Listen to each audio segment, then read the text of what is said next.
नमस्कार, म डाक्टर हर्षपुर रहमान अंसारी।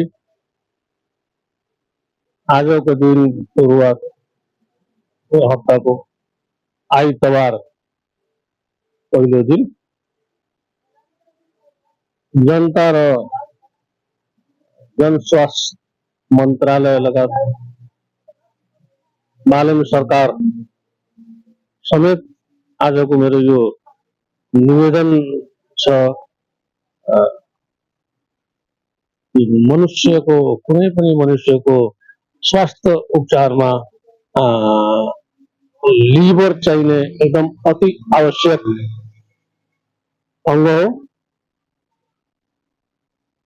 हाम्रो स्वास्थ्य उपचारको विधिमा अलि बदलाव हुनुपर्ने हुन्छ। त्यही कारण प्रत्येक बिरामीको जाँच, प्रत्येक नागरिकको जाँच हुनु पर्यो।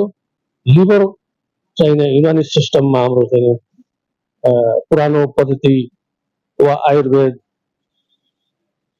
दिएको शिक्षा लिभर नै सबभन्दा महत्त्वपूर्ण अंग हो। लिभर अस्वस्थ भएपछि धेरै जसो रोग लाग्ने गर्छ। कोलेस्ट्रोल, मुटुको रोग, पित्तको थैलीको पत्थरी वा शरीरमा अरू विकार तत्त्वहरू हुने बढी सम्भावना हुन्छ। त्यही कारण स्वास्थ्य उपचारमा नीतिमा बदलाव हुने अति आवश्यक देखिएको छ। म माननीय सरकार लगायत स्वास्थ्य तथा जनसङ्ख्या मन्त्रालयमा यो अपिल गर्दछु कि यो सम्बन्धी अलि ध्यान दिनुहोस्। नमस्कार।